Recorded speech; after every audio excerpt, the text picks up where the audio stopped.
کیوں اس کا چشمہ پھوٹا اور دریاؤں کی صورت بڑھتا ہی گیا؟ کیوں یہ ختم نہ ہوا؟ زمانے کی باد سموم یعنی گرم ہوا پانی کو خشک کر دیتی ہے، تو زمانے کی ان تبدیلیوں نے اور جنگوں نے اور زلزلوں نے اور سیلابوں نے اس کو کیوں ختم نہ کیا؟ مصنف کہتا ہے یہ ایک ایسا سوال ہے جو ہر ادب کے طالب علم کے لیے جاننا ضروری ہے۔ تو اگر جاننا ضروری ہے تو پھر ہمیں اس کے جواب اگلے پیراگراف میں مصنف دینا شروع کرتا ہے۔ تیسرے پیراگراف سے وہ کہتا ہے کہ ہاں ہمیں دیکھنا یہ ہے کہ ادب کیوں اور کس لیے وجود میں آیا، وہ کتنا قدیم ہے، کتنا پرانا ہے۔ تو اس کا جواب یہ ہے کہ انسان جب اس دنیا میں نیا آیا تھا اسی وقت سے اس نے ادب کی تخلیق شروع کر دی تھی۔ تو ہمارے پاس جب تک کا انسان کا ڈیٹا ہے تب تک کا ہمارے پاس ادب کا بھی ڈیٹا ہے، ہمارے پاس وہ مواد ہے کہ انسان کا ہمیں ادب کے ذریعے ہی پتہ لگا کہ اچھا اتنے پہلے بھی انسان تھا۔ تو ادب ہی وہ وجہ بنی جس سے ہمیں انسان تک پہنچ ہوئی، قدیم انسان تک۔ اب اگلے نقطے ذرا غور سے سننے ہیں۔ 2-3 انسان کی فطری خواہشیں ہیں۔ اب یہ جواب ہی اس سوال کا جواب ہے کہ آخر ادب کیوں ختم نہ ہوا اور کیوں بڑھتا گیا؟ کب سے ہے؟ جب سے انسان ہے تب سے ہے۔ کیوں پیدا ہوا اور کیوں بڑھتا رہا؟ ختم کیوں نہ ہوا؟ اس کا جواب یہ ہے کہ انسان کے اندر تخلیق کا جوہر اور تخلیق کی خواہش فطرت نے رکھی ہے، اللہ نے رکھی ہے۔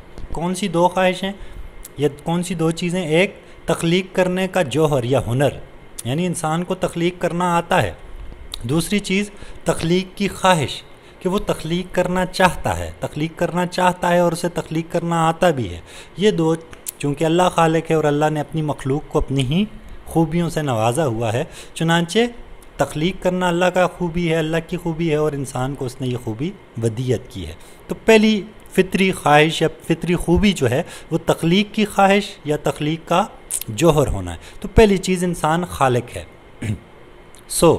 اب کیا ہوا؟ انسان نہ صرف ادب بلکہ ہر چیز کی تخلیق میں لطف محسوس کرتا ہے۔ اب وہ جہاز بنائے، وہ گھر بنائے، وہ کوئی بھی چیز تخلیق کر لے تو اس کو تخلیق کرنے کے بعد اسے خوشی ہوتی ہے۔ اسی طرح ایک ادیب کو بھی خوشی ہوتی ہے جب وہ ادب تخلیق کرتا ہے، کوئی نثر پارا یا کوئی شعر پارا، تو اسے اس کی خوشی ہوتی ہے سب سے پہلے۔ پھر اگلا مرحلہ یہ ہوتا ہے کہ تخلیق کی اس فطری خواہش کا نتیجہ یہ ہے جو انسان کے اندر قدرت کی طرف سے ودیت کی گئی ہے، یعنی یہی کہ اس کو خوشی ہوتی ہے سب سے پہلے۔ اب دوسری چیز پہلی چیز ہمیں سمجھ آ گئی کہ تخلیق کرنا اور اس کی خواہش کرنا فطری چیز ہے۔ اب اس کو یہ یوں سمجھنا ہے کہ باقی تخلیقات اور ادب میں فرق مادے اور روحانیت کا ہے۔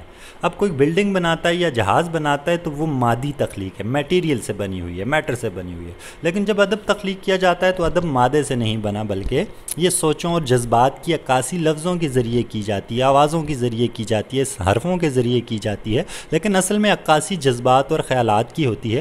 اس لیے مادہ روحانی چیز ہے، باقی تخلیقات مادی چیزیں ہیں۔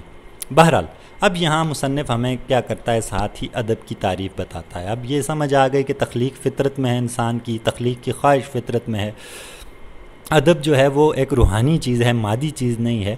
تو اب مصنف جامع تعریف کرتا ہے، اور اس کو ہم نے یاد رکھنا ہے، ذہن میں رکھنا ہے کہ انسان کے جذبات اور احساسات میں جو موجیں برابر اٹھتی ہیں، یعنی جو اتار چڑھاؤ ہوتا ہے، ان کو خوبصورت الفاظ کا جامہ پہنا دینا ادب کہلاتا ہے۔ یعنی ادب جو ہے وہ اپنی سوچوں اور جذبات کو خوبصورت الفاظ میں پرونا ہے۔ یعنی میرے عام آدمی کے جذبات اور احساسات چونکہ خوبصورت لفظوں میں نہیں پروئے جاتے، اس لیے وہ ادب نہیں ہوتا۔ لیکن جب کوئی کہانی کار، کوئی نثر نگار، کوئی مضمون نگار، کوئی شاعر اپنے جذبات اور خیالات کو پیش کرتا ہے تو وہ ایک پیٹرن سے، ایک ترتیب اور ایک خوبصورتی سے پیش کرتا ہے۔ اس لیے اس شاعر اور اس ادیب کا لکھا ہوا، اس کا کہا ہوا ادب میں شمار ہوتا ہے، جبکہ عام لوگوں کی بات جو ہے ان کے جذبات کا اظہار ادب میں شمار نہیں ہوتا۔ اب یہاں ہمیں ایک نقطہ پکڑا گیا کہ خوبصورتی، تو اس کا مطلب ہے ادیب کو خوبصورتیوں کا پتہ ہوتا ہے، اس کا مطلب ہے ادب خوبصورت ہوتا ہے۔ بہرحال مصنف آگے ہمیں ابتدائی انسان کے بارے میں بتاتا ہے کہ انسان جب پہلا انسان دنیا میں آیا تھا تو اس جذبات کے علاوہ وہ کچھ نہیں تھا، اس نے کچھ نہیں سیکھا تھا ابھی زیادہ کچھ۔ تو بہرحال اس کے اندر اس کے جذبات میں جو اتار چڑھاؤ ہوا ہوگا، چیزوں کو دیکھ کر خوشی، غمی، نفرت، غصہ، یہ جذبات پیدا ہوئے ہوں گے، تو اس کے اظہار کے لیے اس نے جو پہلی آواز نکالی ہوگی اپنے منہ سے، آج ہم مصنف کہتا ہے اس کو ادب میں شمار کرنے پر مجبور ہیں، کیونکہ وہ پہلا انسان تھا۔ اس پہلے انسان کی وہ چیخ بھی جو ہے وہ جذباتی تاثر میں آ کر وہ ادب میں شمار ہوگی۔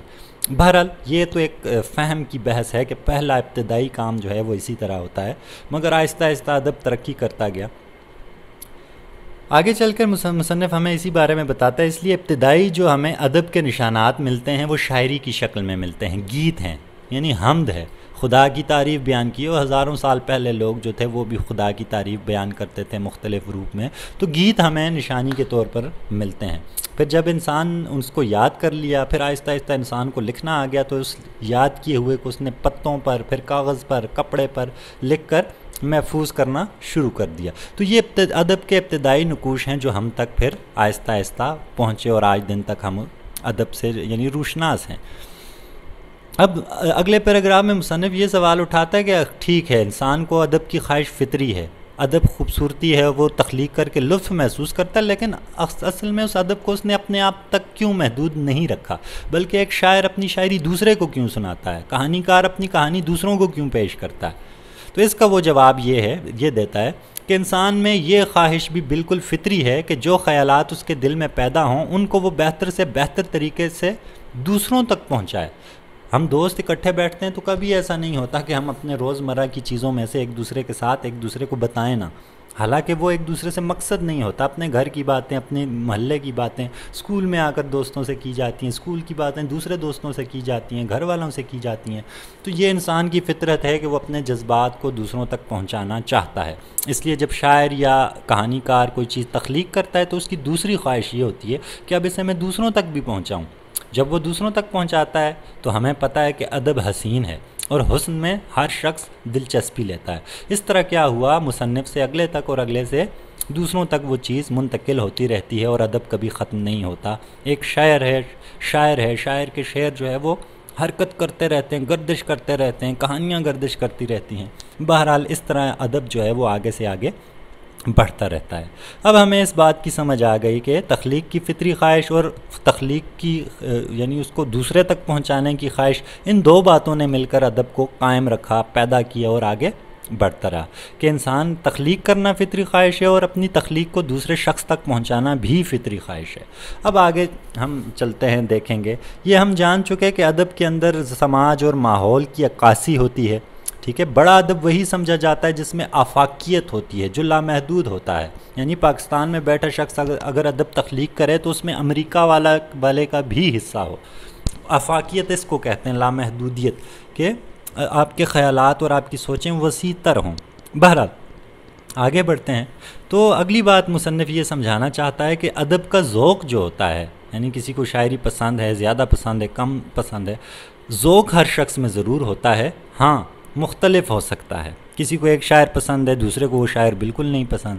تو ہر شخص کے جو تخلیق ہے، اس کا ذہن اللہ تعالیٰ نے بنایا ہے، اس میں ذوق ضرور ڈالا ہے، اس میں خوبصورتی سے متاثر ہونا ضرور ڈالا ہے، مگر مختلف، اس لیے ہر شخص کا ذوق مختلف ہو سکتا ہے۔ پانچواں اور آخری پیراگراف اس نے حسن کی بحث سے شروع کرتا ہے مصنف، کہ انسان کے اندر حسن کا احساس سب سے زیادہ قوی ہے۔ میں انتہائی اہم جملے پڑھ رہا ہوں، بول رہا ہوں، تو ہم نے پچھلی خواہشات دیکھیں جس نے ادب کو قائم رکھا۔ اب یہ ایک اور اہم نقطہ ہے کہ انسان کے اندر حسن کا احساس سب سے زیادہ قوی، سب سے مضبوط ہے۔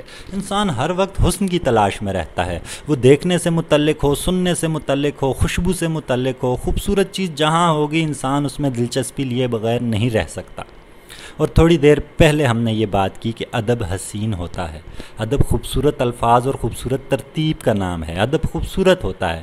اس لیے اب انسان سب سے زیادہ دنیا میں حسن سے متاثر ہوتا ہے، اور ادب بھی حسین ہے، اس لیے انسان کا ادب سے متاثر ہونا فطری بات ہے۔ تو اب ہمیں یہ چیزیں، یہ سوالات سمجھ آ رہے ہیں، ہمارے ذہن میں بیٹھ رہے ہیں، ٹھیک ہے، کہ انسان کی فطری خواہش ہے کہ وہ ادب کو تخلیق کرے۔ ادب کا جوہر، اللہ تعالیٰ نے تخلیق کا جوہر انسان کے اندر رکھا ہے، اور انسان خوبصورتی سے سب سے زیادہ متاثر ہوتا ہے، جبکہ ادب حسین ہے۔ تو یہ سارے جملے ہمیں یہ بتا رہے ہیں کہ کیسے ادب جو ہے وہ آگے ترقی کرتا ہے۔ تو ہر چیز کا مختلف مزاج، مختلف پیٹرن ہو سکتا ہے، مختلف ذوق ہو سکتا ہے لوگوں کا۔